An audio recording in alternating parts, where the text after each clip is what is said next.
welcome to Haunted Hangover Live. I'm Louie, and I'm joined by Manny, who's rubbing a back scratcher against his lips, and Chris, big boy Chris. Yo. Dick Smith Chris once again, just for good measure. Again, bringing it back. Bringing it back. Now Manny is using the back scratcher to comb his mustache. Little ASMR. Even though we can't hear anything, so I don't know if that counts as ASMR. Yeah, it's not picking that up. The mic isn't that good, I guess. There you go. Maybe I need one. Maybe I think I have one of those back scratchers somewhere. This might get stuck in your mustache. This would get stuck. Yeah, mine's a robust. Like we said, I got the. You got the whiskers. I got the. Whiskers. I've got the. I've got that brawny man mustache going. Yeah. So real thick. Little Tom Selleck action. Little Selleck. The mustache weighs more than my head. That's so lean forward a little bit because of it. But yes. We're here. Wow, the way I could have gone with it. The mustache weighs more than my head. You're lucky. Yes, I just left you alone. Leave it there. Leave it at that. Left you alone. We don't need this video getting flagged. But yes, we're going to be doing one of our recently seen episodes. A lot of stuff has come out the last month or two. Almost way too much stuff. Catching up with everything is kind of chaos. I just caught up with some of these movies in the last week, and there's just more coming out today as we speak. New, I got one hot off the presses. Hot off the presses. We'll save that one for the very end of the show. 28 years later, which the fourth film in the Sandra Bullock 28 Days trilogy. The continuity in quadrilogy. That is really, I don't know where they're really going, but Sandra Bullock being a drunk started an entire zombie apocalypse. I wonder, is she coming back in Nia DaCosta's? I'm waiting. Maybe.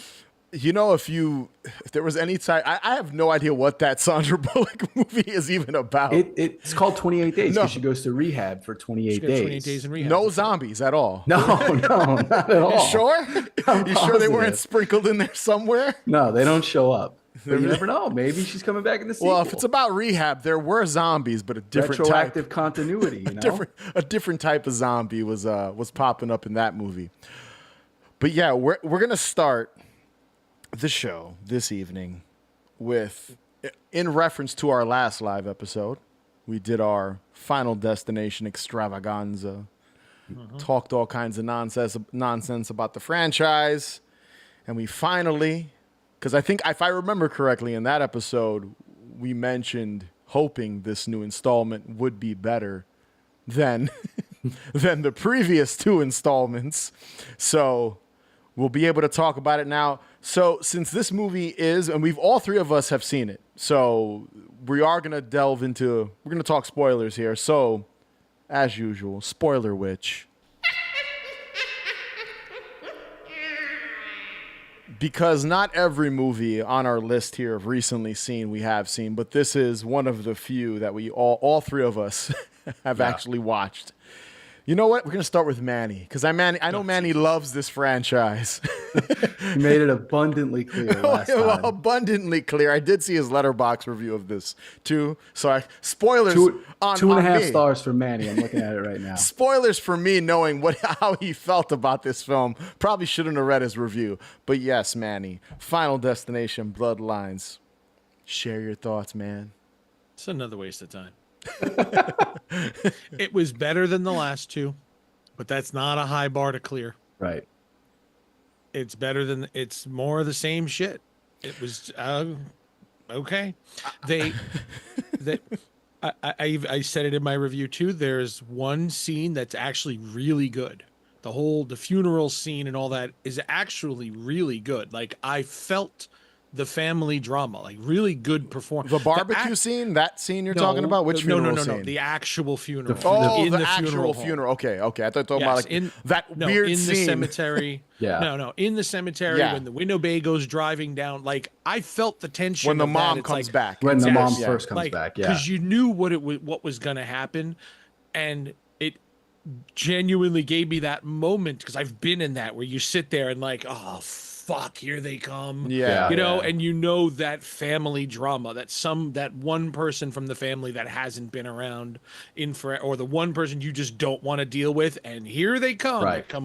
They're walking down a hall, they just rang the doorbell, and you that pit of your stomach feeling of what is the rest of this day going to be like, simply because they showed up. Yeah. I felt that in that moment, and I was like, "Yep, up until that moment, I was like, okay, the movie is what it is." It got there, and I said, "Okay," and I got really interested because they did it so well.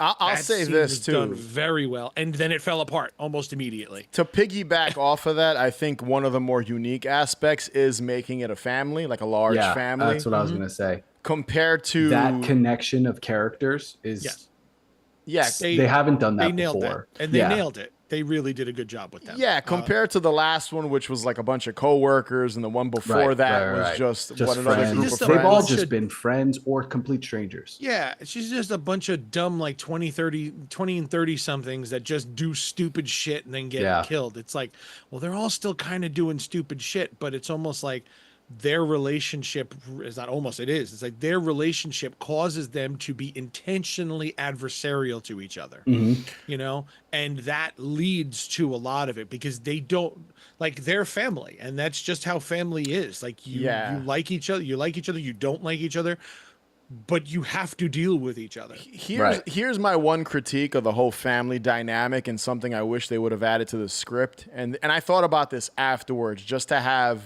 just to raise the stakes a little bit, because the characters, the younger family members, are adults in this college age, maybe a little older. I wish one of them had a kid, like a little 2-year-old or something, because it would have added. Even like after seeing it, I was like, that would have been a cool, because the way the film ends, everyone dies. That's basically how all Final Destination films. Well, that would have meant the movie would have ended with the kid dying, because the kid would be the last one. But hear me out. Actually, and they're not going to do that. Exactly. But actually not killing off your main protagonist at the very end. So like actually having them survive, the two siblings. I forget their names, didn't write it in my notes. But the two main brother and sister team. If one of them had a kid, or someone from the other family, I just feel like it would have raised the stakes. It would have made it more emotional. It's like, okay, they're all doing this to save this like 3-year-old that doesn't know what the hell's going on. Considering the characters were all adults, that's the only thing I think would have been kind of cool to add to the script. It just would have been a cool concept, because again, you know, outside of what the second one we talked about it, the kid with the glass, the 15-year-old dummy with the fucking with the pigeons. Besides him, like he's the youngest character that's ever been brutally slaughtered in one of these movies. I was just like, you know, that would have been it would have been cool to just add that, like sort of they're trying to protect this innocent thing that doesn't know what the hell's going on. You know what I thought was kind of cool? Like a cool coincidence about, I guess, the franchise. And I mean, like the horror genre in general. The one brother in this movie, is the kid that played Devon Sawa's son in the Chucky series. Yes. The younger. I thought that was a kind of a cool like bookend of the series. That both the guy from the original Final Destination and the kid in this new Final Destination are both father and son in the Chucky show. What'd you think of that opening disaster, the tower I thought collapse? It was super cool. I thought it was very cool. It's incredibly over the top and like stupid as hell. Wild suspension of disbelief, because like, come on, the a little bit softer, the stomping of the on the, like, come on.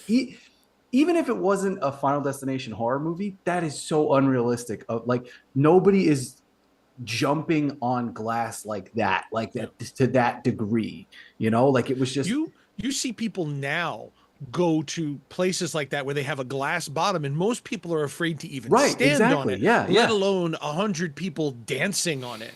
Yeah, you know? And now they tell you, it's reinforced, it can hold 12,000 pounds, in whatever 1957 or whatever. Exactly. Like, they didn't. I don't think they had acrylic like that could be, 3 foot thick acrylic. It didn't exist. I mean, yeah. I mean, in these movies, everything's made of paper. It breaks so easily. I enjoyed the opening disaster. I thought it was cool. It was different from the bridge collapse was cool too. Not to even though I know we didn't like those. None of us liked those last two movies that much, but. In comparison, I think the tower collapse, the whole glass, the elevator, fucking cutting the one dude in half. It's like sick. The little kid, you wanted little kid violence. The little kid gets fucking destroyed when he gets down the tower. But did he really? It was a premonition. Right. That's the point. Like it didn't really happen. Yeah. But I loved who he turned out to be. Yeah, I did hear about that. I read that they showed he was like a thief and then was killed when he was an adult or something. The little kid? I'm talking about the kid in the restaurant. We're both talking about different kids now. Yeah. We're talking about the little boy in the restaurant with the penny. This movie. No, not the penny kid. Not the the kid penny kid. Which kid? The little boy that she saves at the end. Oh, that kid. My bad. How did you miss that one? Who did he turn out to be?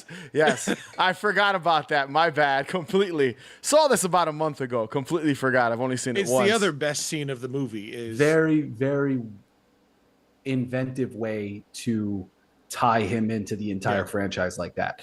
The kid who the girl saves in the premonition turns out to be the child version of Tony Todd's recurring character, Bloodworth, from the Final Destination films. Mm-hmm. And he had a great final scene. It was hard to watch, honestly, because he looked pretty rough. Yeah. You know, and like, you knew like, oh, this is it. This is his send off, and it was very well done. Yeah, I saw a lot of articles that said that like Final Destination went out of their way to give him a good send off, and it's weird how, considering his dialogue in the movie, it's almost like he did know. Mm-hmm. I mean, I don't know. What did he die of? It was cancer. It was cancer. Okay, yeah. So he did know. Yeah, so he did sick. know, and it was part of so it was intentionally part of the dialogue for him to do that. And I mean, he was all frail and really thin and lost a lot of weight. Yeah. So he basically looks at the camera when he delivers those lines too, which is very, very meta in a way. And I thought that was a real touching scene in that movie.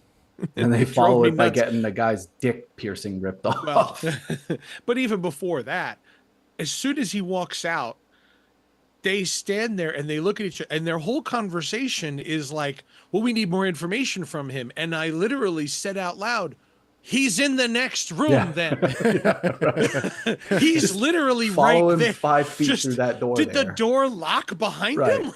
Lauren says, I read that they let Tony Todd ad-lib whatever he wanted. Yeah, I read that too. That last bit of dialogue when he takes the box. Says like, I'm gonna cherish the time I have left or something like that. Yeah. Which is cool considering the entire franchise is about death, and and his character again is such an important figure in the franchise. They did do a great job. It's so funny. I completely forgot that he's the little boy in the beginning. I was going to mention him too. No, but there is the kid, the shitty kid. The who shitty kid. Goes out, the one wants to throw the penny off. That was who on my mind. The penny kid. The stupid bratty kid. He gets fucking crushed by the piano in the premonition. I will say I forgot about the penny kid. That's all I was thinking. We both forgot about other children. This the other kid. This was the one that was important. This was the Tony Todd's that little character. asshole. Yeah, the asshole kid deserved the piano to crush him. 100%. The death scenes. I will say this about this movie. This is probably, at this point in the franchise, the most self-aware. Specifically with that soccer ball, trash compactor, garbage truck kill. Yeah, it was such a wild It was fucking hilarious, though, because she says something about the soccer ball is going to hit you and knock you out or etc., something like that. And then literally the other sister runs for a jog. It gets hit in the head, falls into the trash can. The trash can is lifted up at that very moment, dumps her in, and then she's squashed by the trash compactor.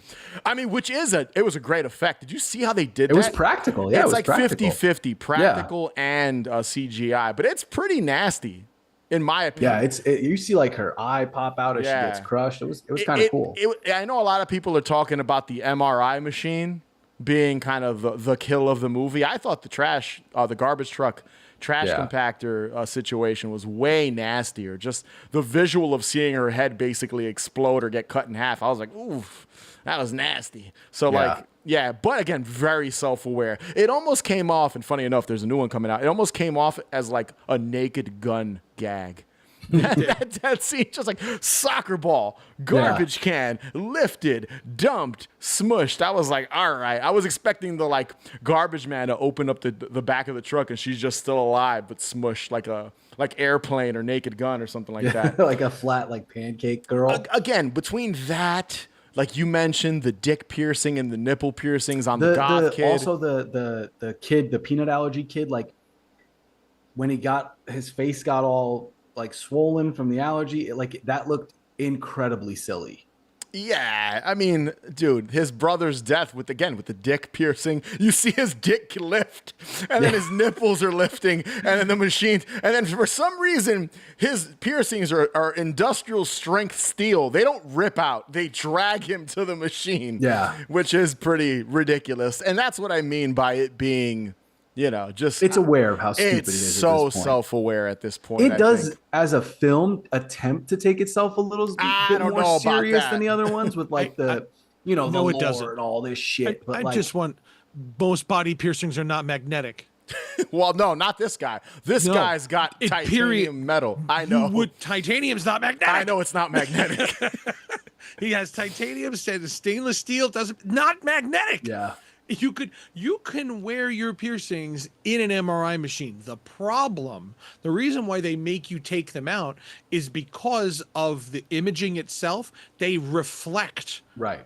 For diagnostic purposes. Yes, they reflect back. So if you let's say they were taking an MRI of your chest and you had nipple rings in, there would be two bright lights there. Right. So they actually, it wouldn't work. It can't go through it.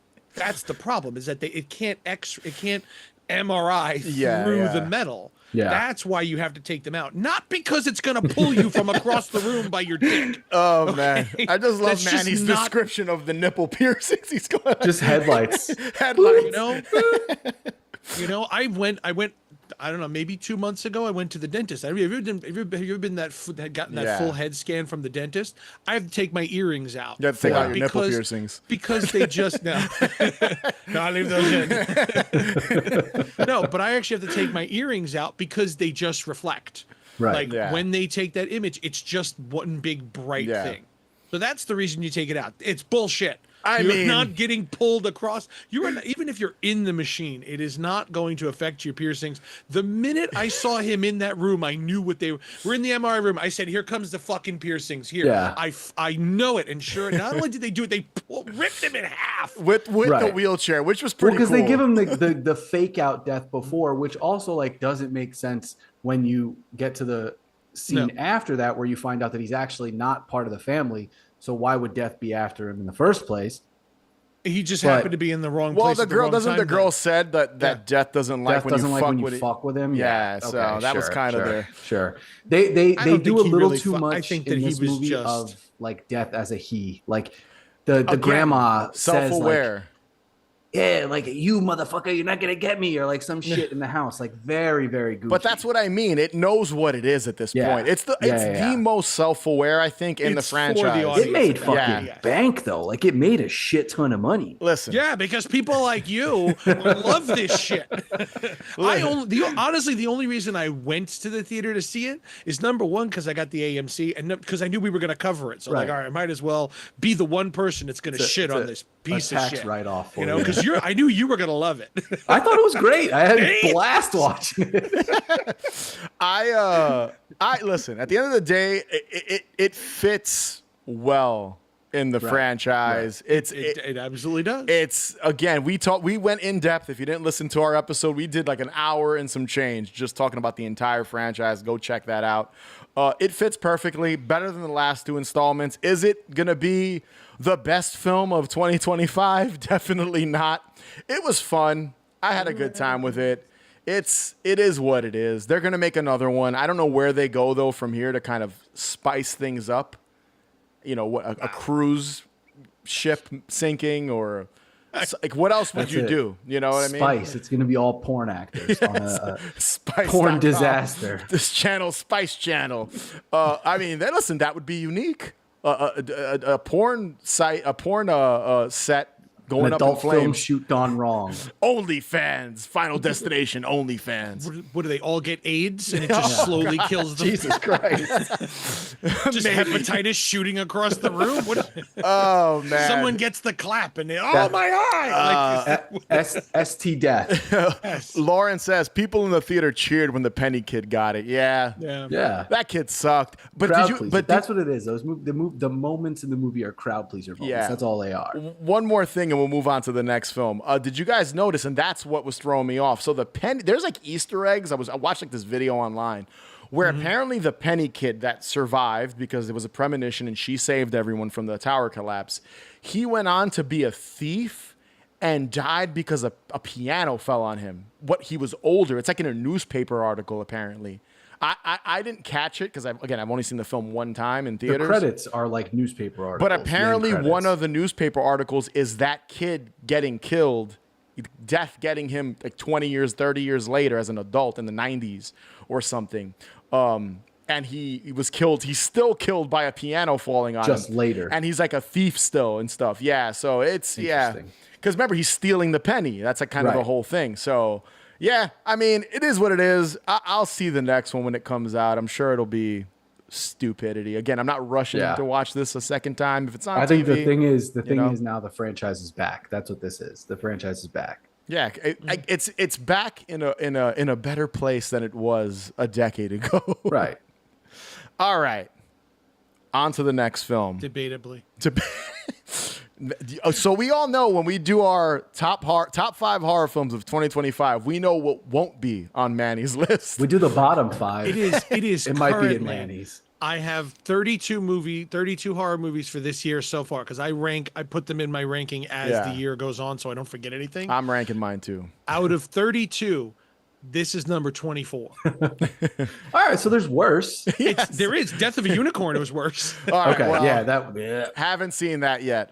All right, moving on. I'm gonna watch that soon. That's when I have to. Thanks for reminding me. You're not missing out. I'll tell you that. We'll see what happens when I check it out.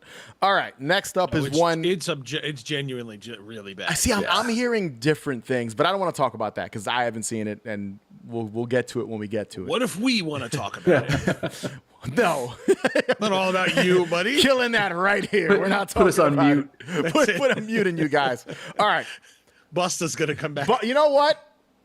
Yeah, I agree. Motherfucker. Mute them. Motherfucker. Busta has said it. You know what? Get him out of here. All right, I'm just kidding. All right, next film, big one to come out this year. People were really looking forward to it. Chris has not seen it, so we do not need the spoiler witch for this one because Manny and I are going to do a brief little talk, and Chris, add your tidbits to this one. You have whatever you want to add. I don't know what I'm adding. Haven't seen it. Haven't seen it yet. I'm dying to see it. Just have not made the time. Yeah, so bring her back. Forgive me. What are the name of the directors? There's 2 brothers. The Philippou brothers. Yeah. Talk to Me was a big hit 2 years ago, right? 2 years ago, yeah. 2 years ago. People loved it. People were really excited to see what these dudes do next, the next horror film. I was looking forward to it. I will be very honest. I'm in the minority. I enjoyed Talk to Me, did not love Talk to Me. Bring Her Back, in my opinion, a better film. It is. I don't know. I love to Talk to Me, but this was still better. I thought Bring Her Back, just the emotional depth about, again, I'm going to do my best to not spoil it, Chris. I've heard it described as Hereditary for Gen Z. And that I don't like, and I'll get into that in a little bit. I don't like that comparison because I'll get to that in a sec. But because Gen Z just has to fucking compare and give themselves everything. You know, something that exists now, it's obviously just for them. And I guarantee half this movie went over their fucking heads. I'll say this. I think as an allegory for, losing a child. I mean, again, I'm trying to it's that sort of stuff. They're not old enough to relate to a lot of this, a lot of the themes in the film, which is why I feel a lot of it went over their head. Yeah. It's one of those movies that as you get older as the time goes on, it's going to mean more to you in life. I 'cause do you're think- going to through lived experience experiences, those- right? Yes. I do think it'll get better with age. I think this movie, as time goes Absolutely. on, I think Talk to Me is their franchise. That's their like.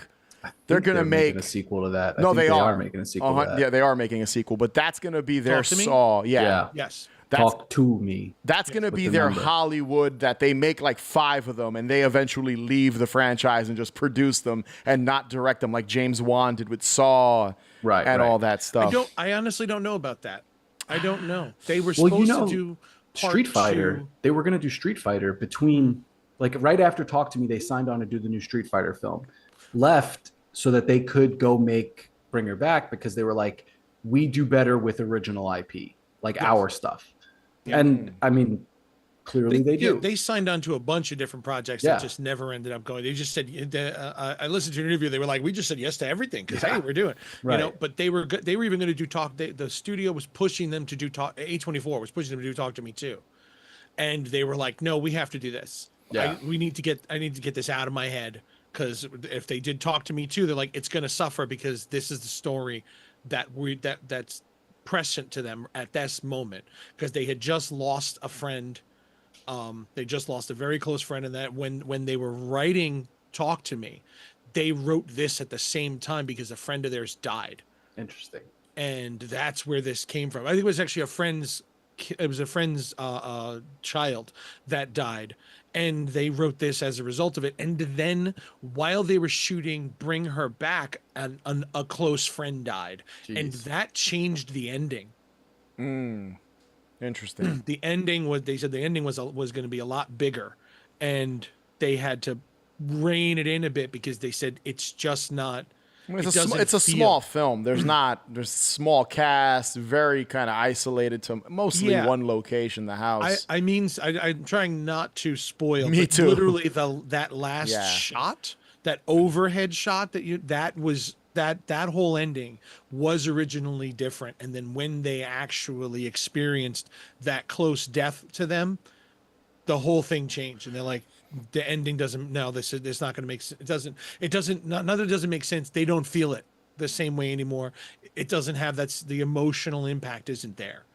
They feel differently about it now, so they changed it. Yeah, the movie, what I like about it is how kind of contained it is to these, 3 characters, 4 characters technically, and expanding on kind of each one of their situations. You've got the 2 siblings that are dealing with, death in the family. You've got it's Sally Hawkins, right? That's her name? Yeah. You got her situation, which, again, that kind of spoils where the film goes, so I don't want to get into that too much. But I think it's beautifully shot. I think when there is, and there's not a lot of gore and blood in this movie, but when there is, there's one scene very cringe-inducing. That one scene, I was like, ooh, it even got me, and I usually don't get got by gore scenes. But you know what scene I'm talking about, right, man? There's 2 really there is intense 2, you're ones. right. But There's 2 really intense ones, but the first one, yes. everyone audience. Cringed, like, ugh, just the way it's shot and how close the camera gets to it and all that stuff. That I really enjoyed. And the ending is very emotional. I will say and the acting, she's great. Sally Hawkins is the whole movie. She is, in my opinion.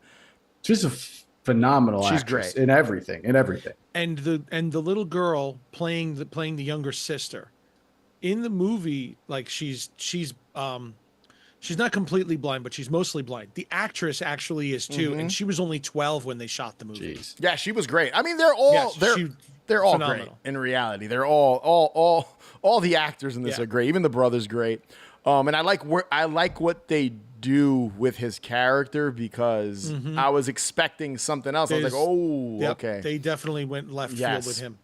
So See, I had the option of last Saturday night, I was gonna go see either this or the fucking Materialists, the new Pedro Pascal rom-com.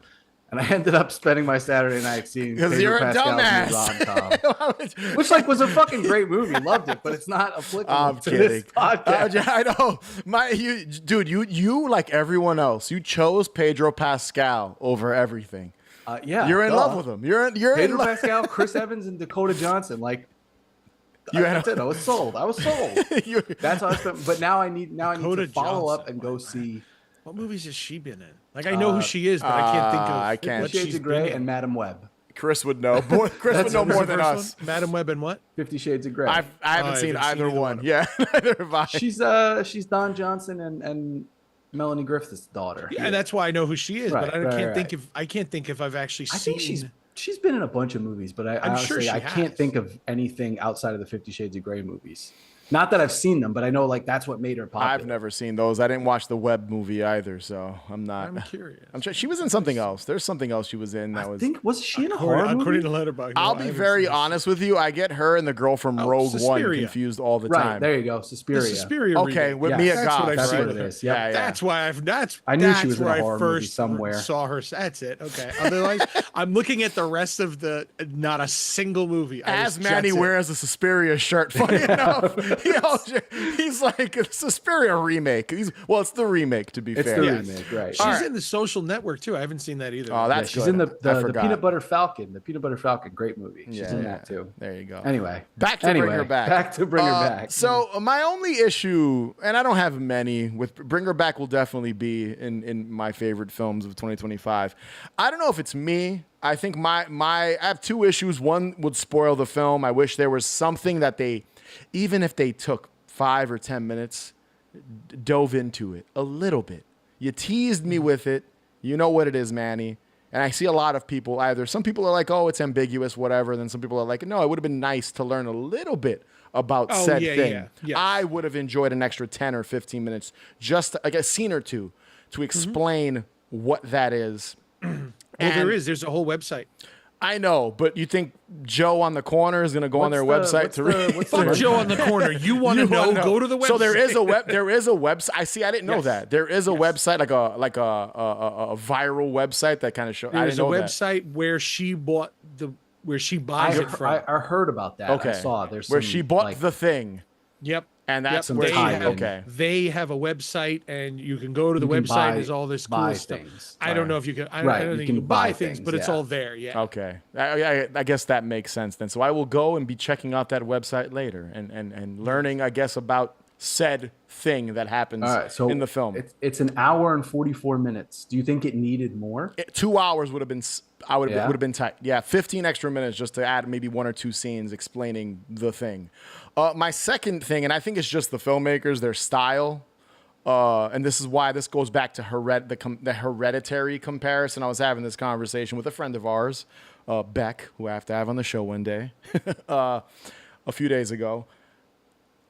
I don't think so Hereditary is bleak as hell. And I get this is also a very bleak movie. This is not Hereditary. This is not Hereditary. This is So- better than Hereditary, I think. I think this is way better than So Hereditary. I think Ari Aster is better at creating dread than these Yes. guys are. So here's an example. The infamous scene in Hereditary when, the character, what's the sister's name in Hereditary? Chris? Charlie. When she gets her head chopped off by the pole. That whole scene of him looking back, driving home, going in bed, hearing Toni Collette screaming and crying. Dude, that scene That makes scene me is a not want to fucking watch the nightmare. movie That scene again. is a nightmare, yeah. That made me not want to watch Hereditary again. In my opinion. I'm the opposite. See, no, obviously I've seen it many times since then. Bored the shit out of me until that moment. Until that I hit, love the beginning of I was- Hereditary. the first hour, Yeah. I'm like, what the fuck am I watching? That's here? the point, though. I think that, yeah. I understand that's Yeah. the point.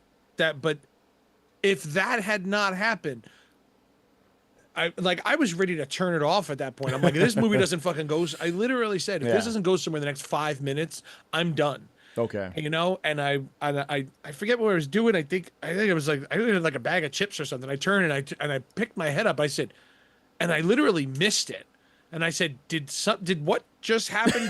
Just happen? And I rewound it like, holy shit! Yeah. I mean, in my It finally opinion, went somewhere. in my opinion, I think that's the genius of that movie. Yes. Just sort of, and I don't want to go on a Hereditary tirade No, right it's now. true. No. It's true. That's they did one of that those ones that- intentionally. Yeah. that, And they put with her an in the audience in marketing. the theaters hooks the shit out of you at Yes. that scene. And I think that's the that's what Ari Aster's films should be. They are theater films, Yeah. Right. where you have to be captive Right. to the film. Because Right. when You you're can't sitting be home to watching, pause, to eat a bag of chips. No, Like, precisely. So for me, Bring Her Back, and I don't know if it's just their writing style that I'm sort of just. I don't think the characters are as. It's funny you say they use the word captivating. I felt the same way about Talk to Me, and I've seen Talk to Me one time. I just haven't had the desire to go back and watch it. I enjoyed it, but I haven't had much interest to go back and watch it.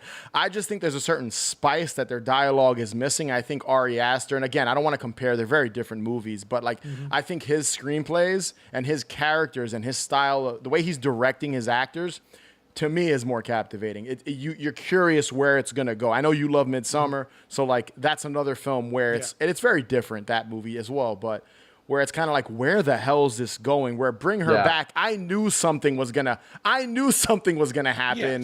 Yes. At the very, I'm hearing people saying like, oh my God, that ending. And again, I don't want to say what it is. I felt so like heartbroken for her. I didn't. I was like, damn, that sucks. But I wasn't like heartbroken, or I didn't feel this kind of like dread over me. And it's more depressing, I guess, in what it represents. But even still, I didn't feel depressed after watching the movie. Maybe that's just me. Maybe that's just how I'm wired. Heartbreaking. It's a sad ending. Yeah. I wouldn't call it a depressing ending at all. No, I think it's a sad ending because of the realization she comes to. And that's what it is. It's that moment. And that's those moments where I say, where they're like, well, it's a Gen Z. Gen Z has not lived long enough to understand what this woman is feeling. Yeah. You're physically not old enough. right. To have had that life experience yet. Maybe a few of them, sure. I'm not going to say that. Not blanket over, but like, you know what I mean? But a lot of the people, a lot of younger moviegoers right now. No, if you're under like 25, there's a good chance you have no idea the feeling that the mother has through the course of this film. You can probably relate to the brother and sister.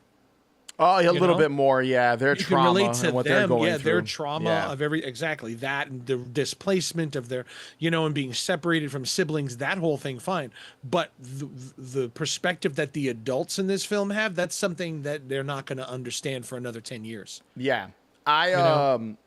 Again, they're talented. These guys are super talented. The movie's beautiful. That one scene with the glass, I don't want to say what happens. That scene was shot beautifully, and the kind of dual symbolism there. And they're very talented. I'm always going to watch what they make next.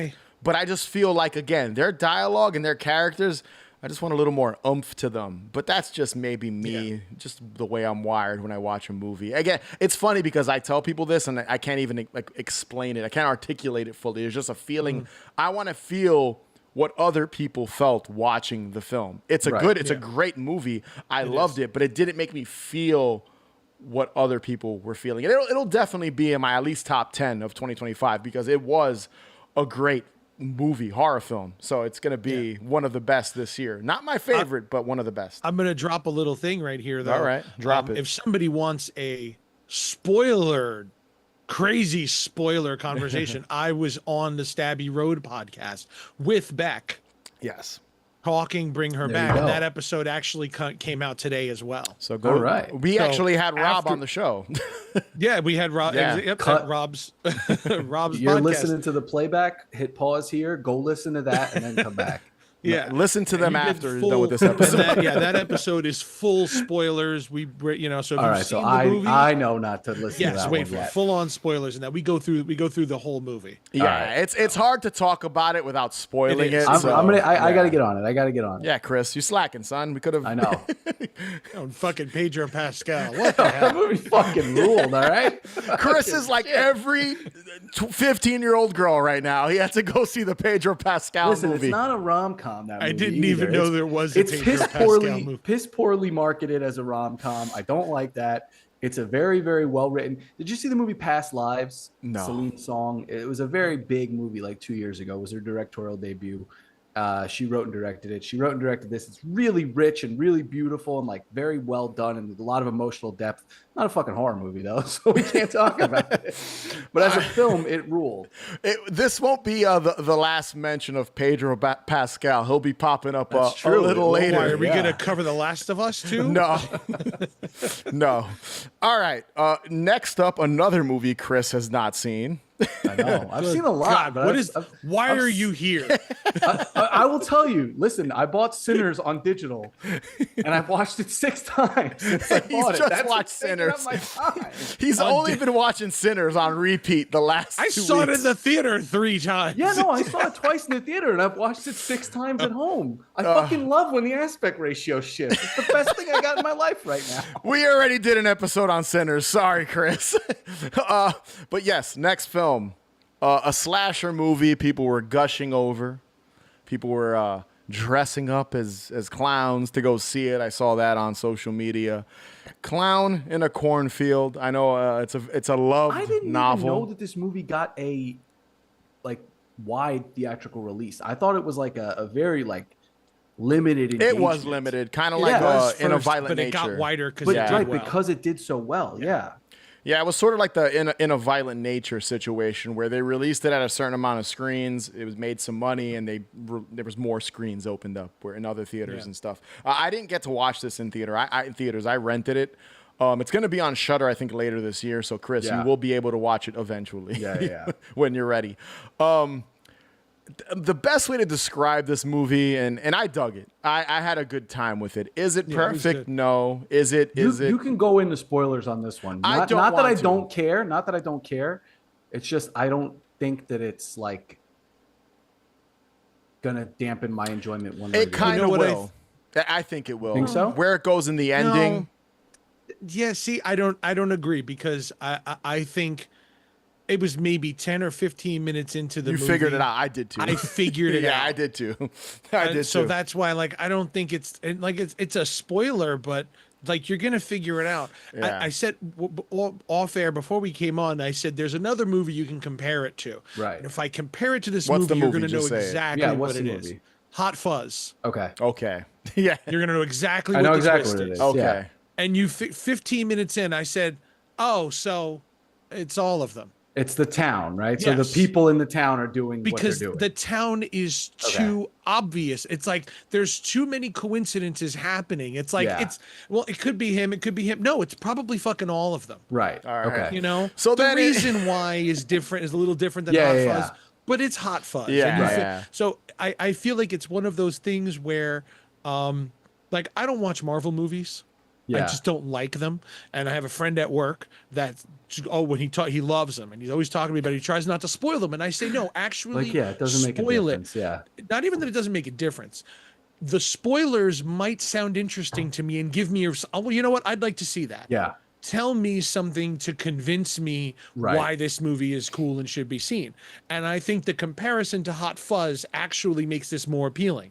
I was Oh, like, 100%, because yeah. Hot Fuzz is awesome. Yeah, right. And I figured you loved Hot Fuzz. So, like, Absolutely. if I had told you, oh, this is like Hot Fuzz, but a slasher movie, you probably would have gone to see this in the theater then. Yeah, yeah, 100% in. I just Yeah. rewatched Hot Fuzz on a plane like a month ago. So I guess look for just in case. Hit the witch. Hit the witch. Hit the witch. Spoiler witch. Spoiler, bitch. Spoiler bitch witch. All right, so I dug this. I enjoyed it. It kind of reminded me of like an R-rated Goosebumps Are You Afraid of the Dark episode. Very much so. It looks like it. The characters, they're all sort of like 16, 17 years old, like young teenagers. The way it was shot, the fact that they're in this small town that's obsessed with corn and this clown, it just felt like a Goosebumps haunting hour. Are You Afraid of the Dark? Kind of extended to 90 minutes. It's a young adult book too. Right, Young right, adult yeah. book. So it's totally that audience. Like if you remove the gore, some of the profanity, and there's not really a lot of sex in this. There's like maybe one little makeout scene in the entire runtime. You could easily have made this PG-13. I'm glad they didn't. I'm glad they went full-blown R because the gore and stuff is what made it fun. It caught me by surprise, that whole subplot. But I thought it was going to be, I did not expect to like it that much. I was like, oh, it's just going to be another killer clown movie, maybe trying to battle Art forgettable. Try to battle Art the Clown or some shit, like try to like one up Art the Clown. Like how can we, which is it gonna be, Friendo or Art the Clown? You know, like it's quite different though where it ends up. And there's 2 other books. So I'm guessing this world, if this film, if they make a sequel, there's going to be more. It's going to be even more of the world's going to widen and be a lot bigger and kind of where they go. I wasn't expecting like Terrifier. I was expecting Thanksgiving out of this. I feel like that's the vibe I got from the trailer. It's totally. It's young. It's a younger Thanksgiving. Yeah. It's Thanksgiving for 16 and 17-year-olds, where Thanksgiving was more for like late 20s. Which is weird because the kids in Thanksgiving are high school age, but for some reason in this movie they feel younger. Kids in Nightmare on Elm Street are high school age. No, but that's the point. What I'm trying to say is in Clown in a Cornfield, they look like they could be cast in a Goosebumps episode. Like they look younger, in my opinion, than the characters and the actors in Thanksgiving, hence why it gives off that vibe. On Thanksgiving, they just went to college. No, aren't they in high school? No. Oh, they are in college. You guys are right. They end in high school. Yes. Yeah, you're right. Or like you're they right. start at the end of high school, and then it's like they're a adults. year later. You guys they are go right. to college, and then she comes back to So the kid comes back to town. Yeah, they're older. they're like 19 years old. That makes sense. I forgot about that. Yeah, they're 15, 16, 17, even though they're all fucking drinking everywhere they go. Like there's just keggers. These are teenagers having full kegger parties. That's small town. It's ridiculous. Small town shit. And it is. That was my only complaint about it, though. Not that they're not the kegger thing. My only complaint was that it felt like this should have been set in the 90s, but it was set It's contemporary. Modern. Okay, it is, but it feels like this should take place in the 90s because it feels like the people who made the movie were this age in the 90s. Like they are young kids, but they don't feel like young kids. They look like it. Well, I think that's more the script. Like whoever wrote this they don't sound like 17-year-olds in 2025. Exactly. Yeah, exactly. It's clearly a script written by a grown ass man. Film directed people, made by people who are not young enough, to actually be this. There's a lot of Gen Z, like the fucking director Eli Craig was born in 1972. So the author of the book was born in 1988. So that's where that would come in, right? Like that he's my age. So that would track that he is but the Goosebumps age. It should be set in the 90s, so early 2000s. Right. It starts in the 90s, if I remember correctly. It does. Right, It does. And it feels like it should have stayed there. Yeah. It feels like it starts in the 90s, and then it's like this is like 25 years later or 30 years later. It's like it should have been 5 years later. Yeah, that would have been cool. And then this would be set in that Final Destination era, because that's that time frame, that early 2000s, late 90s time frame. It feels that way. Yeah. And that was my only real complaint. Like, well, you guys, the people making it clearly understand what it felt like to be in school in the 90s and 2000s. So why would you make it set now? Just do it then and dive into the nostalgia, because you even have the kids here in this movie listening to music from the 90s and 2000s. Well, there's a scene, I think, with the daughter in the car with the father, and she makes fun of him for listening to 80s hip hop. Yeah. I think there's a couple of tongue-in-cheek comments made by the kids, kind of poking fun at nostalgia. Like they're making fun of the whole nostalgia thing. They do, and it's kind of like, why do we have to do that?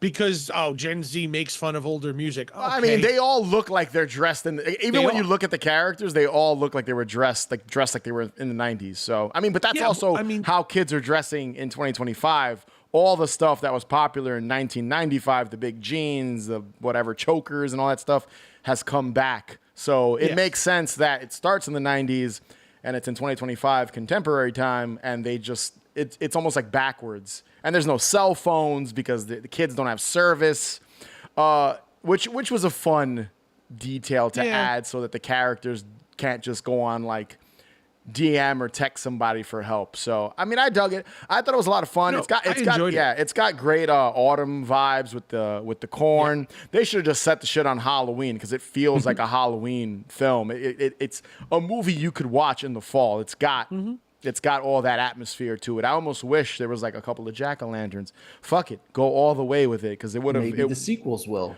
Possibly. Who knows? I don't think Friendo will be as iconic as people are loving like That's Art the the Clown. fucking name of the clown. Yeah, Friendo. Yeah. The Good whole. gravy. I don't think he'll be as. He's the mascot of a company. like the company in the corn town. syrup company in the Yeah, town. the corn. Yeah. That's it. It's the corn syrup company. Yeah. So it's the Silver mascot. Shamrock. And I like. Yes. Yeah. And I No, like. that's why he's called Friendo, because that's just the mascot's name. And I like how they added, like, there was lore to the film about, like, one of the characters is the great grandson Yeah. of the founder of the company, and he doesn't agree with what his father is doing, his grandfather did, and he sort of wants to change Okay. things. See, now you're going into real spoilers. No, but I'm stopping You it are. here. You Is are that the, literally going. Chris said he doesn't care. Chris said he doesn't Doesn't care. matter. Doesn't that matter the because what's his that's face, actually the the guy from interesting part Abigail? of the story. That's the interesting part. So I'll end it there. But Yeah, that's why. Not for spoil. Like that's actually interesting. Yeah, Just let so him experience that. I love it. I enjoyed it. I think it's going to end up being one of my one of the highlights of the year. I don't think Friendo is going to be people going to be dressing up as him for Halloween. I don't think it's going to be as iconic as some other clowns like Pennywise and stuff. But I dug it. It was fun. I currently have this as my number 12 of the year. All right. I don't know what I have. My phone's over Just there somewhere. outside of the top 10. Yeah, Not bad. just beyond the top 10. And it does have some good gore effects. I'd say in the second does. half there is a couple of cool kind of like There's some kills and the stuff. garage scene was actually really Yeah, cool. yeah. I like that whole scene. The chainsaw reminds me of a Yep. haunted attraction. All the there's literally a character, the clown dressed as a clown, holding a chainsaw, just chasing people through a corn maze. It feels like it's We plucked. did that at Six Flags. Exactly. I was like, this is just make this set like during October, like during the Halloween season. It would have just made it even better. All right. Now we're gonna start jumping into a bunch of random movies here. Those are like the main three we were gonna talk about. The heavy hitters. The heavy hitters. The next one I want to talk. You know what? I'm gonna let Manny. Do you have a movie or two on your list that you want to talk about that we haven't seen? I know you have one big one. A big one. I mean, do you have any films you want to talk about? I do. Okay. Last Saturday, I got to go to the premiere of The House of Abraham, which is it's a movie written and starring Lucas Hassel, Lynn Shay, and oh my God, her name just fell out of my head. Oh my God, Can't help you. Natasha Henstridge. Natasha Henstridge. Thank you. Yes, starring the three of them. Lucas Hassel plays a guru of sorts. You know, these people go to this retreat. The retreat, and this is I guess it would be a very triggering movie. The film is about this retreat is for people who want to commit suicide. Jesus wow. Christ. And the retreat is you're there to ensure that you go through with it. Holy shit. Don't spoil too much now. No, that's Okay. what it is. Okay. You go there for him to be there because you have one or two characters who've attempted it before. He's like, don't worry, you won't fail this time. But it's all like this whole nurturing kind of environment where they're all supporting each other through their decisions, and they make videos to their loved ones saying, this is my decision, and I hope you all understand this. I'm very sorry, blah blah blah, and everything. The movie starts off. The opening scene is a mother who commits suicide in the bed, and her child finds her. Yikes. That's the opening scene of the movie. Talk about bleak. Yeah, yes, very it's depressing. Very bleak. It's very dark movie. Did you enjoy it? I loved it. Okay. It is my number 5. So Okay, all right. I actually That was the main thing. really Did you loved it. instead Yes. instead of diving Yes. into too many details? No, I'm did not. you gonna enjoy get the into- film? Okay. I'm not going to get into details. It is currently at Look Dine-In Cinema this week. I think it ends today, and Okay. tomorrow night is the LA premiere. Nice. So they're rolling it out slowly. I'm assuming they're looking for distribution on this. Yes. Yeah. So. Yeah. Oh, I think they might have some form of distribution already, which is what the theatrical run is first. Okay. But I don't know about home release or anything. I know that the theatrical is happening like one city at a time. So this is a brand new movie. I will, in full disclosure, I've known Lucas for a few years now. Like I remember when he was writing this, I was actually working on a set with him and he was telling me about this suicide cult movie.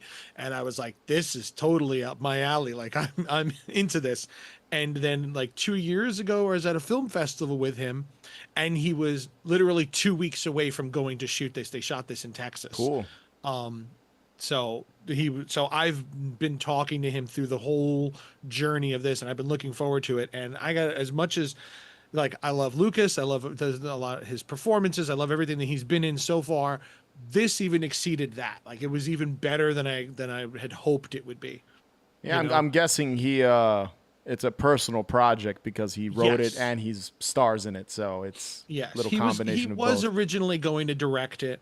But it was just came down to one of those things where it's like directing yourself becomes difficult when you're making a film. When you're making a full feature, it was one of those things like, and you don't want kind of subject matter too. Yes. That's a lot harder to reconcile with across that. Yeah. So he got Lisa Belcher directed it, who he's worked with in the past, and she did a phenomenal job. So I can't recommend this more. And it's very dark. If you have any of those sorts of triggers, maybe it's not the movie for you. Natasha Henstridge looks freaking great for 51 years old. Yep. And she's great in the film. I do have to say though, this is probably one of my favorite performances from Lin Shaye ever. All right. Like, and you were just saying, you just rewatched the whole Insidious. Yeah. She's unhinged in this movie. Like and I even talked, we were at the premiere, so I hung out with Lucas afterwards. We were talking about working with Lin Shaye, and even in the Q&A and everything. And they had to rein her in at times because she was she had a lot of ideas. She brings a lot to her characters. Oh yeah, I can imagine. Yeah. But they were like, some of her ideas were like, this would be great, but it wouldn't fit the tone of the film. They're like, if we were doing more of a straight horror film, then you know what, awesome, let's go with it. But they had to rein her in a little bit. But even so, she gets delightfully insane in this film, and you can see how much fun she's having doing it. Nice. She really opens up near the end of the movie. It's like, and this is crazy. It's great. I love it. Got to check it out eventually. I'm sure I'll get a chance to watch it. If they get if they get distribution, I'll give it a watch.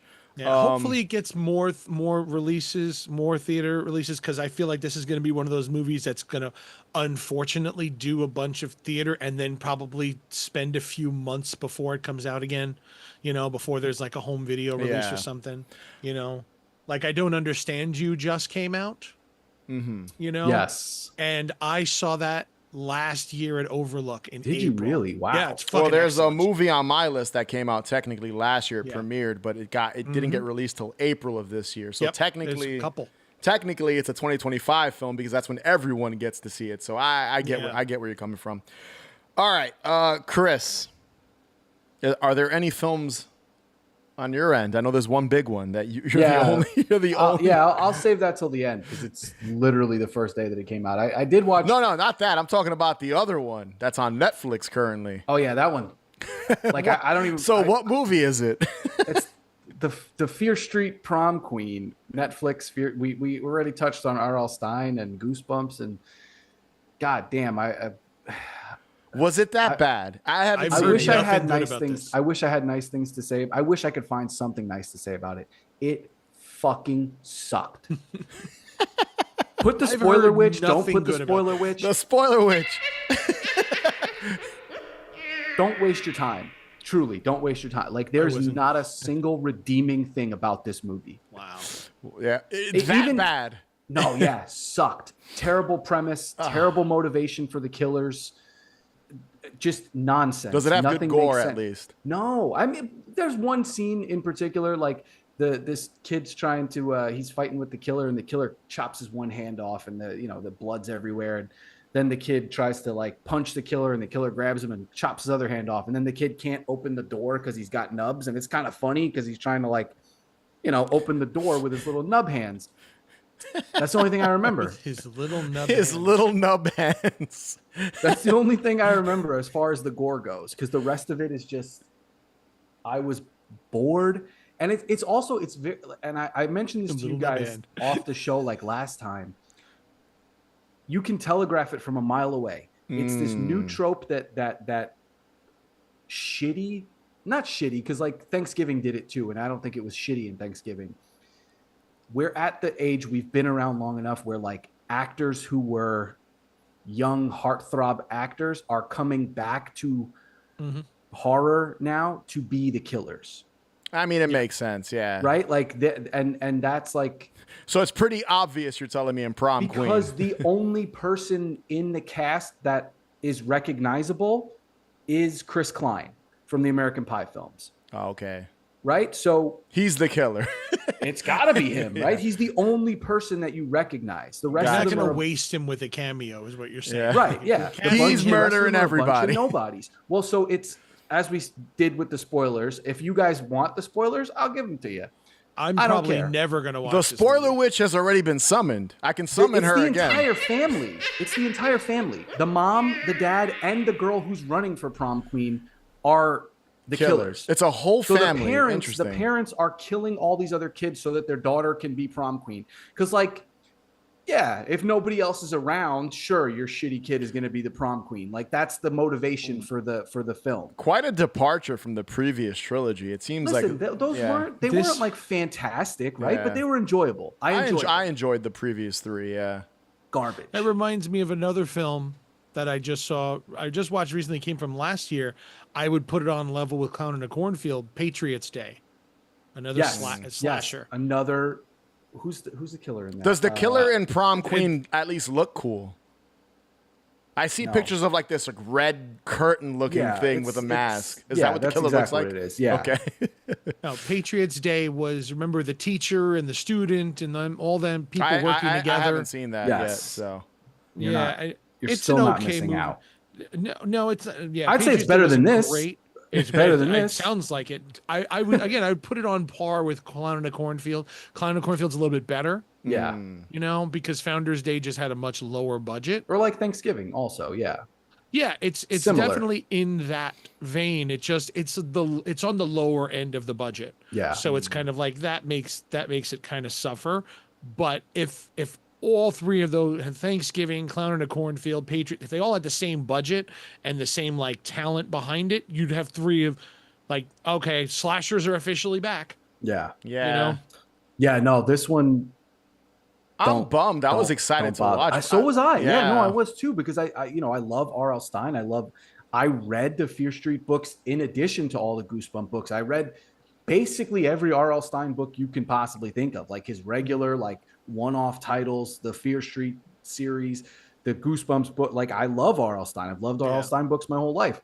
This sucks. This is the definition of content versus a film. It's content. It's like they had 3 movies. We got to do another one soon. It's or we're gonna drivel lose the IP. to keep the IP. That's exactly what it is. Yeah. Did the Midnight Club come out yet? That came out like 2 years ago. Did it? Because I never saw that the either. Flanagan series, which Oh, not he bad. Did Yeah. Did he direct Flanagan- that, or he just produced I think it? he directed a few of the episodes. I Okay, don't think 'cause I he never was like. watched that. Yeah. I was always more of a Christopher Pike fan to begin with. I felt Yeah. like the Goosebumps were more like Goosebump stories were like kids, like Right. around 10, 12, and then the Fear Streets were like 12 to 15s. I felt like Christopher Pike was more Like the later, the like late you're in late high school. Yeah.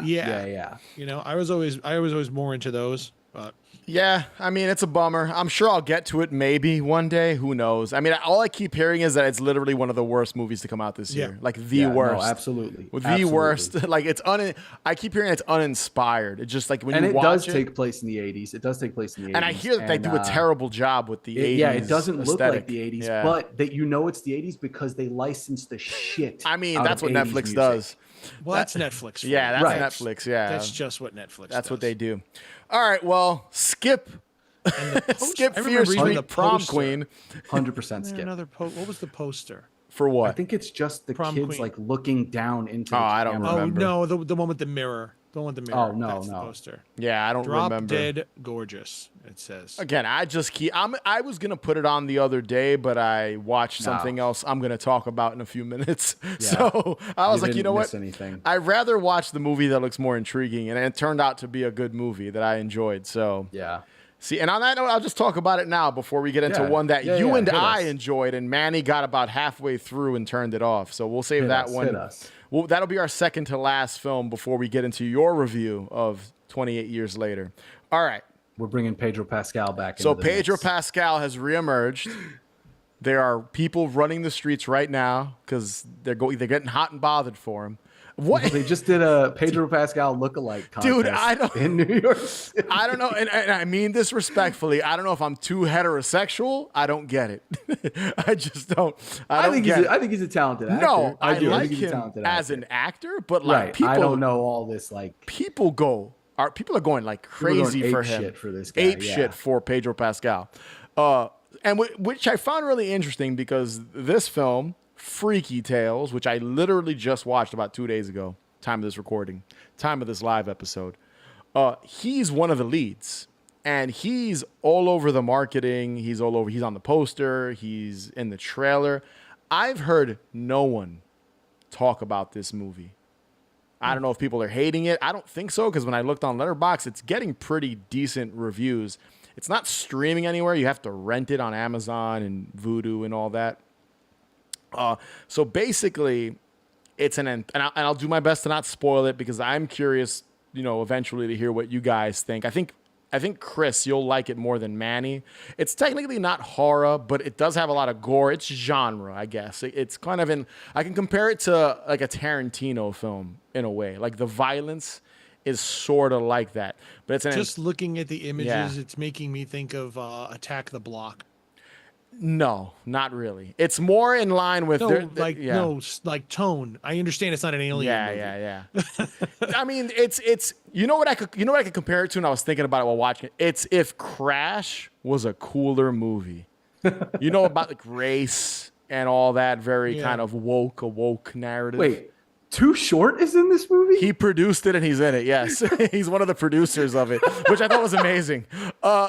So It's too short. It's a rapper from the 80s and 90s.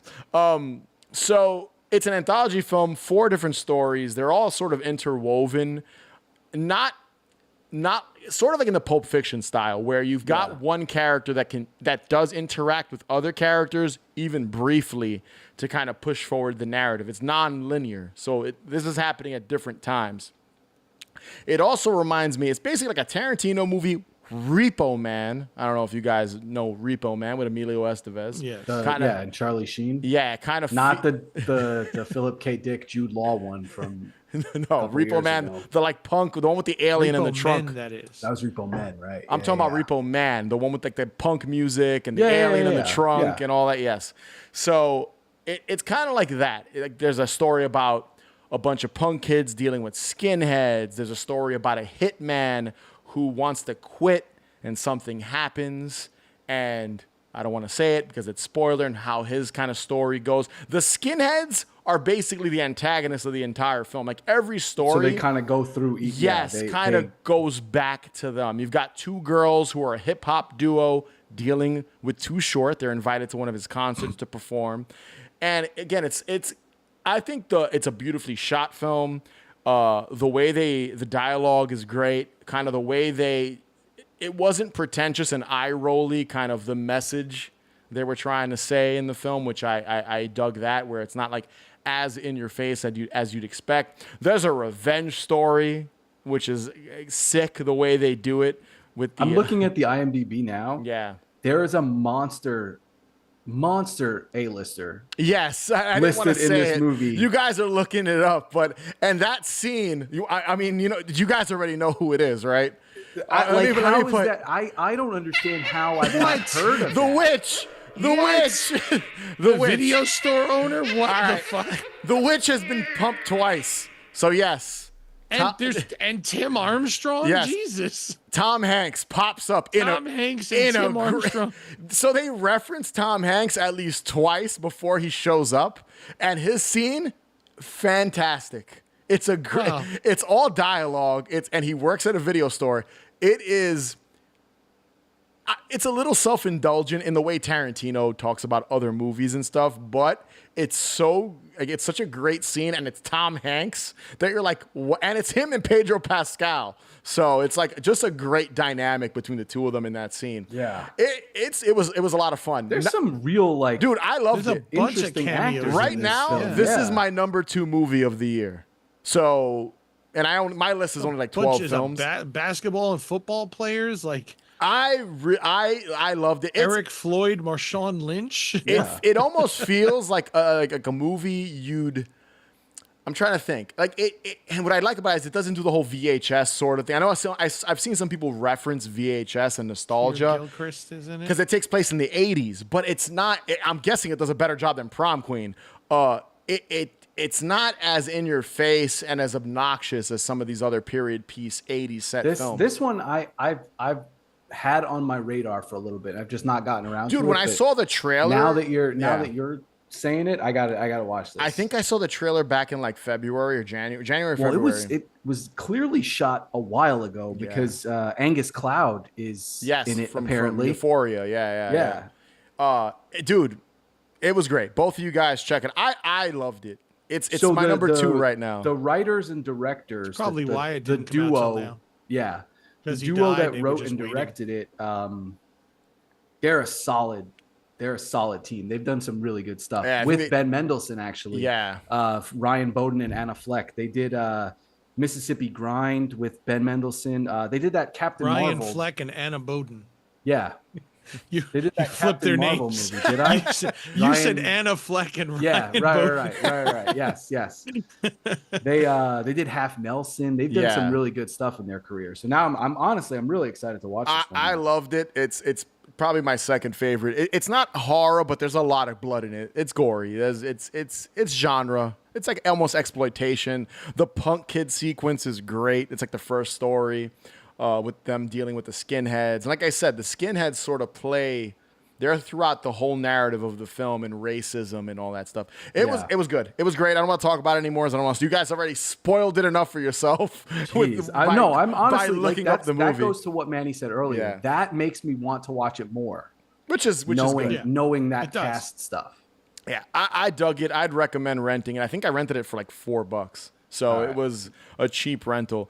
to know. It's again my number 2 of 2025. Even though technically I think it premiered last year, but didn't get released until April of this year. So I'm counting it as 2025 because that's when it was released to everyone.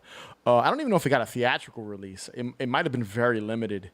I didn't follow up with that and check. It might have just went straight to streaming. It's weird. I'm surprised the release didn't. I'm surprised more people aren't talking about it. So. Right. Yeah, I'm very surprised. Especially with that. again everyone going cameo. everyone going gaga for Pedro Pascal these days. I think that's with Angus Cloud dying and Pedro Pascal's meteoric rise. That's probably part of why the release got delayed. I think this is a movie, and we'll move on after this. I think this is a movie that when it hits a streaming service where it's easily accessible, you don't have to pay money to rent it. When it's on Netflix or it's gonna do numbers. Disney Plus or whatever, HBO Max. When it's on one of the big ones, which I'm sure it'll get on one of them eventually. More people are gonna discover it and enjoy it. I think you're gonna hear more about it. Did you ever watch Freaky Tales? It's gonna be a word of mouth movie. I think so. Maybe I'm wrong. I dug it though a lot. All right, last one on my list here.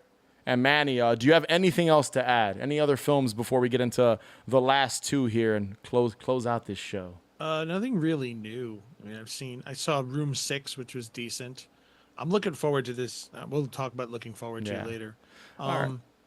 Yeah, no, I didn't. Unfortunately, I wanted to see The Ritual, but I heard nothing good about that. Did either of you see I that? haven't seen No. it. I heard about it, but I've heard. Dan Stevens. I was I know. I was really excited, pumped. but I've heard nothing. Nobody I know. has enjoyed it. I did like the other Ritual, the one on Netflix a couple of years ago with with the monster, Patty Considine and those There's guys. like a monster, where they go right? on the hike. Yeah, the hike. Yeah, that was Yeah. good. that was a solid one. All right, so here's a movie Manny turned off while watching. Chris and I enjoyed this.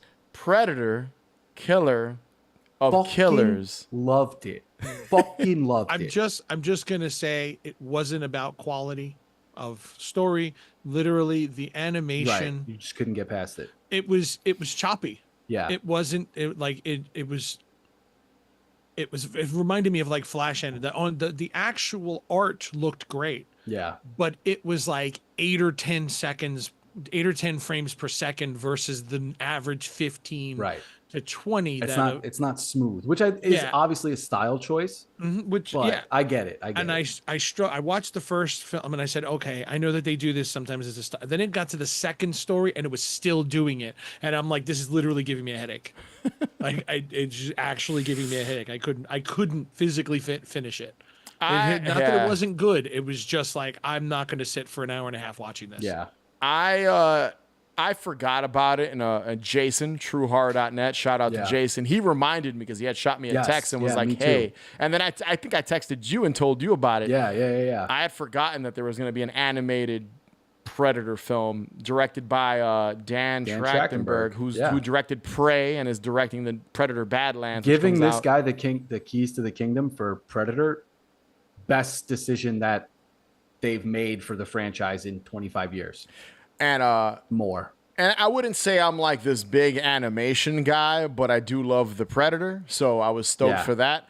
And I was pleasantly surprised. I love, speaking of anthology, that sort of anthology route where you follow 3 different soldiers, warriors from different centuries, and they each had their own sort of plot about revenge and like one was revenge. One was mourning or betrayal with 2 brothers, and then one was like World War II, if I remember correctly, like the underdog story. The underdog in the pilot. Yeah. It was like revenge, betrayal, underdog. But it's still there's still the whole undertone of it is that they're motivated by this singular thing, and they come against the Yautja, and they're motivated by this opposing singular thing, and it's like how they deal with that. And I just love the main thing about it that I enjoyed was how this guy is expanding the Predator universe, and I'm assuming when we watch Predator Badlands later this year, he's going to expand on it even more. We're going to see. I think we're getting to a new AVP. Oh, 100%. We're getting there, but organically, which I think was the problem with the first 2. You mean we'll get a good Alien versus Predator movie finally? We're getting possibly? there organically. I think like between also like just like going back to last year with Alien, going back to Prey, right? Prey was awesome. Prey, Alien Romulus. Now we've got Alien Earth coming to FX, which looks fucking phenomenal. We got Predator, Killer of Killers. We got Badlands. Like, we're in a great time for these 2 franchises right now, and it's been a while after that fucking atrociously bad Predator. The Predator. That's the Shane Black one. That piece of shit. That fucking piece of shit. That one was terrible. And then like Alien Covenant, right? That's the one. Yeah, that was a little disappointing. I didn't hate it as much as everyone else hated it, but I liked Covenant. Yeah, I didn't hate it that much. We're just in a really good period right now for these films, and I think like getting back to the basics sort of about what Predator should be, I think is the smartest move that they've done. That the hunt, right? Like the game is called Predator the Hunt, but the hunt, like get away from, which like the Adrian Brody one did pretty well too. Predators. Yes, Predators. That one did pretty well too, but like the singular 1 versus 1 stories is what Predator thrives on. And I think like Dan Trachtenberg realizes that, and that's why Killer of Killers worked well.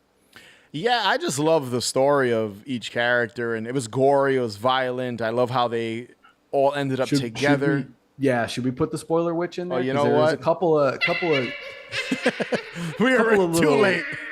couple little Easter eggs to the larger Predator franchise. Oh yeah, that ending stinger got me stoked. I was like, where the hell's this movie going? Where's this franchise going? Yeah. So and the gun is there again. The gun from part 2 and Prey. Prey, yeah. That's where it started. Yeah. Yeah. I loved it. The animation didn't bother me. I could see, again, I'm not an animation guy either. Yeah, but I can absolutely see how it, just as from an experience, like I'm glad that I didn't see that this wasn't a big screen film, because that would be hard to motion watch sickness in that in that style on the big screen. I dug it, man. It got me enjoyed hyped. Badlands is gonna fucking rule. I hope can't so. Wait. I hope it rules. I'm hoping if it's going in the direction of this animated film where it's extremely bloody and and the fight scenes were fantastic. Even though it's an animated film, you can do whatever you want, basically. Yeah, right. So, yeah. I dug it, man. I look forward to it. That ending stinger, I won't say what happens at the end. It does hint at a big character maybe being out there somewhere who has not come back to the franchise. You know who I'm talking about. Yeah. It would track. I don't know how they would practically, realistically do that, but nah, they're gonna do it. Finally. I think, but it also, like, he's the last guy that has not come back. You can make the case then to have Brody too. Like, maybe, yeah, possibly. I enjoyed it, man. I dug it. I had a great time with it. I've watched it twice since. I gotta watch it. I'm gonna watch it again. I'm saving my second watch before the new one comes out. Yeah, like I'm gonna miss it a little bit. I don't want to watch it. I want to rewatch it with Prey, like the Trachtenberg. That's what I did. Trilogy of things. Dude, I watched this and then I put Prey on right afterwards. I was like, wow, I haven't watched Prey in like 2 years. Let me put it on again. And that's an awesome Predator movie too. I say, I love Predator Part 2, like with Danny Glover. I love it so much. I think this might be. I think Prey might be a little bit better. I think it goes the original, Prey, and then very, very close behind it is Predator 2. Listen. And then Predators, and then a million other things, comic books, whatever, toys, video games. We'll do a Predator franchise episode in the future, maybe. We'll see. But yeah, check that out if you had. I feel like not a lot of people are talking about Predator. Hulu. Available on Hulu. And Disney Plus, I think. Predator, Killer of Killers. It's like one service now. All right, sir. So the floor is yours. 28 years later. I don't want to give I don't even spoiler which, because it's brand new. I don't want to know anything about the movie. Right, dude. exactly. So. It's a brand new movie. I will say, fucking rules. I am so pumped. I just rewatched 28 Days Later last night. It's on Pluto TV like every night this week. And 28 Days Later still holds up so well. So well. It's a great movie. Phenomenal movie. This one takes everything that worked about the original, not really counting 28 Weeks Later. Like it's not that it ignores it, but like it's not necessary. But it takes everything that worked about the first one, dials it up to 100, and really fucking emotional. There's a lot of emotional stuff. I'm not and surprised. There was in the first one too, right? There was, but like some really, really great performances. And again, my only gripe is like, be careful now. Yeah, my only gripe is just, but it's already been confirmed, right? The Bone Temple. I mean, I haven't read anything. I haven't read anything about the movie. But it's been confirmed that there's a third one, a second one coming out already. The Nia DaCosta. 2. Is there She's 2 doing more? 2. She's doing 2. Okay, so yes. Bone Temple is the next one that comes out. I think it's January. It's already. Yeah, she's doing. It's part 1 and 2. It's called Bone Temple. 28 Days Later, the Bone Temple, which plays into something in this movie, which I won't say. Don't say. Okay. But that's my only gripe is like, while it is a complete movie, it's not a complete movie. And that's the Marvelification of film nowadays. Yeah. Everything has to lead to something else. Everything has to set up a sequel. Nothing really stands on its own as a film. So like that's the one thing I'll say. There's parts later on in the film. I'm guessing if you tell us what if you hint at it, it'll spoil the movie. There's a couple of like surprises that I didn't expect, but then like after it, I was like, oh yeah, I did remember that I heard that person was there. Okay. So like, there's a few things that I heard that I forgot, and then when you see it, you're like, oh yeah, that's right. All right. I'm gonna try to see it. I'm gonna try to see it in the next week or two. Ray Fiennes. Best part of the movie. I would say yes, absolutely, absolutely. My favorite part of the movie. No Pedro Pascal. Does he pop up in this one? No. He does not. He does not. He doesn't pop up in this one. Like I said, I think this is worth the wait. I don't really remember 28 Weeks Later much. I just remember that opening scene where the husband like runs away from his wife. I really like 28 Weeks Later too. I don't remember it as much. Isn't really? Jeremy Renner's the bad guy? I think so, in yeah. that, right? He's like the military. I gotta watch it again. I plan on watching both of them again. Yeah, I should Throwing do the in same. my rare Blu-rays. Yeah, I know, the $1,000 Blu-rays.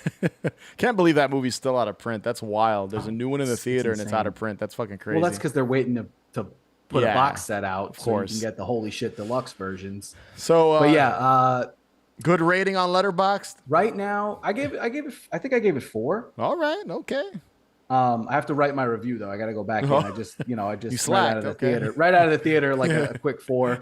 right out of the theater. Got to get on that Letterboxd app. That's literally the first thing I do when I come out of the theater is get on. I usually start pulling up during the credits because I sit there watch the credits. Manny pulls it up during the movie. He's taking notes. I would say halfway through. Behind Sinners, my favorite horror movie of the year. Really? Right now. Yeah. Oh wow. Okay. Yeah. All right. Sinners is still number 1 for me. As I mentioned, watching it 6 fucking times. I can't believe I've only seen it once. I have not watched it again. I can't believe you've seen it 6. Good. It is good. Surprise, 6 times. Sinners Yeah, is like my I don't number want to so say any spoilers, but there's a common link between those two. Okay. I won't spoil anything. All right. Leave it at that. But like I think that's the thing. Like I remember it being said that this common link was there. And I was like, oh yeah, I totally forgot about that. But I think like I saw an interview where that was confirmed. See, I haven't read anything. I haven't watched any interviews. I do not want to be spoiled. That common link also is the gripe that I had. All right. Well, you know what? Let's end it there because I don't want to. Exactly. I don't want to be spoiled. So for the new audience, this movie is 12 hours old. Yeah, I'm like this guy's gonna blurt something out. I'm gonna be like, you son of a bitch. End it there. What are you looking forward to next? I will tell you what. But movie before we I'm move on, any Johnson action inside of any dicks? I'm not spoiling anything. Any dicks in 28 years later? Rager dicks? I don't know. Maybe. All right, Manny. Movies you're looking forward to the rest of the year coming out soon. Shit. All right. Weapons. Yeah, Weapons. I cannot wait. I cannot wait for that. I don't know anything about it. Same. I think I saw the trailer once, and that's about I know it. it's I was Zach like, okay, Kreger, and that's it. That's all I needed.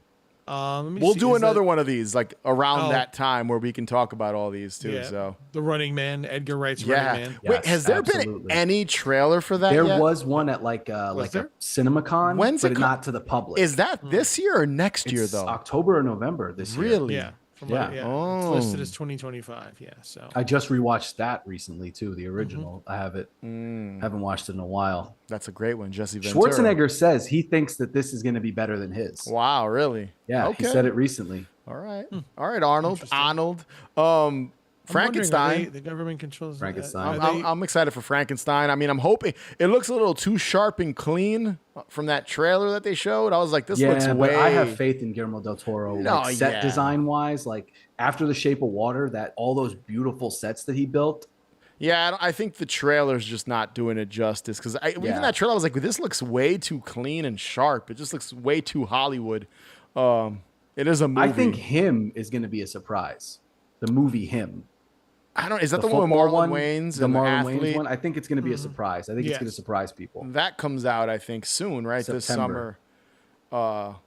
Are there any other big September? Are there any other big horror movies this summer besides Weapons and? I Know What You Did Last Summer. Okay, I don't fucking care. I don't want any slander.